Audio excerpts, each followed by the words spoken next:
top stories. 5 nationals awarded at investiture ceremony. Barbados makes major step to boost intra-regional trade, intra-regional travel, and accused Philadelphia shooter charged with 5 murders. Hello and welcome to the ZIZ Midday Newscast. Today is Thursday, the 6th of July, 2023. I'm Jason Davis. Nationally, the contributions of 5 nationals were honored in an investiture ceremony at Government House on Wednesday. They were conferred the Officer of the Most Excellent Order of the British Empire, or OBE, and Member of the Most Excellent Order of the British Empire, MBE. During the ceremony, a brief synopsis was read for each awardee, followed by the award being presented by Governor-General Dame Marcella Liburd, GCMG JP, in the presence of government officials, family members, friends, and well-wishers. Speaking on behalf of the Prime Minister, Deputy Prime Minister, the Honorable Dr. Jeffrey Hanley, congratulated the honorees and expressed gratitude for their contribution to the nation.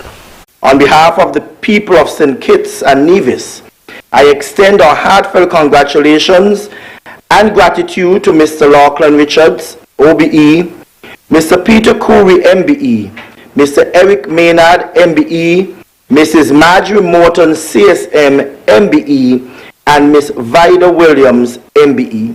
Your achievement serves as a beacon of inspiration and a testament to the incredible potential that lies within each and every one of us. May your legacy continue to inspire others to strive for excellence and make positive impact on our society. The Officer of the Most Excellent Order of the British Empire, or OBE, was awarded to Lachlan Richards for his contribution to tourism. The Member of the Most Excellent Order of the British Empire, or MBE, was awarded to Peter Coury for his contribution to business enterprise. Mrs. Marjorie Morton for governance and public service, Eric Maynard for social outreach and evangelism, and Vida Williams for public service. On July 3, His Honor Reynold Benjamin sentenced 4 men to His Majesty's prison for multiple drug possession and importation charges. The charges were previously laid following a major drug find by local authorities on a cargo boat, MV Elizabeth C, at the St. Kitts Deepwater Port on October 4. The contraband consisted of cocaine and cannabis.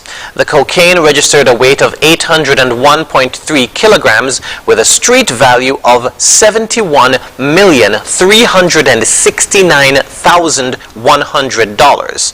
The cannabis had a street value of $140,160. The charges and prison sentences are as follows. Salim Kevin Ali of Trinidad was sentenced to 3 years for the possession of cannabis with intent to supply, and 3 years for the importation of cannabis. Peter Oliver Scotland of Trinidad was sentenced to 5 years and 4 months for the possession of cocaine with intent to supply, 5 years and 4 months for the importation of cocaine, and 5 years and 4 months for the possession of cocaine.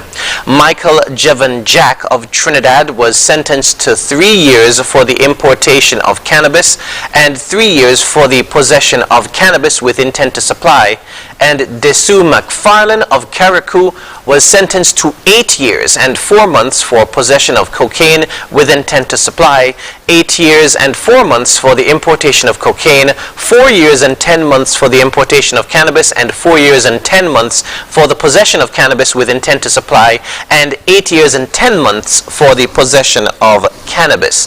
All sentences will run concurrently for each individual. The Ministry of Agriculture, Fisheries, Marine Resources and Cooperatives has brought significant relief to the fishing community of Old Road through the recommissioning of the ice machine at the Old Road Fisheries Complex, which had been out of operation since March of 2021. The ice machine was recommissioned during a ceremony held at the Old Road Fisheries Complex on Wednesday. Speaking at the ceremony, Minister responsible for Fisheries and Marine Resources, the Honorable Samuel Duggins, noted that the recommissioning of the ice machine at the Old Road Fisheries Complex was high on his agenda upon assuming office. I made the decision to offer myself to service for the Old Road and the Old Road people and the entire constituency, and I met with the fishers. We met right here on this property, and they explained to me their plight, and I assured them that once elected, I will do everything in my power to ensure that that machine would be up and running. And the part that the machine needed had a 7-month turnaround time. We're here less than 1 year of me being in office, and not only that the part was procured, but the part is now installed and the machine is filled with ice as we stand. Head of the Fish Products Division in the Department of Marine Resources, Mr. Asim Jenkins, said while it may appear to some as a simple gesture, a steady and reliable supply of ice is critical to fishers. The fishermen in Old Road and the nearby fishing communities depend heavily on the ice to carry out daily fishing operations to earn their income. Ice is very important. It helps to preserve the fishermen's catch. It helps to keep them fresh and wholesome.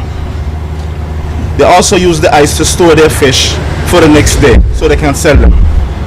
Also, with adequate ice, fishers are able to spend longer periods on sea, which resulting in a bigger catch.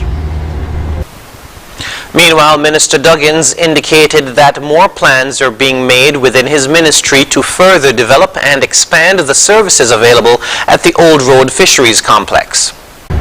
We still have much work to do here at the Old Road Fisheries. We want to expand the docking facilities as was planned from the beginning. We are ensuring that, like the Bass Day Fisheries, you can make this an active site for purchasing fish, which has been out of commission for some time. And so to the people of this area, Old Road, Challengers, all the way, maybe even down to Sandy Point, who use the facilities, we want to ensure that you have a facility that caters to you. The Honorable Samuel Duggins at an ice machine recommissioning at the Old Road Fisheries Complex. Moving now to news on the regional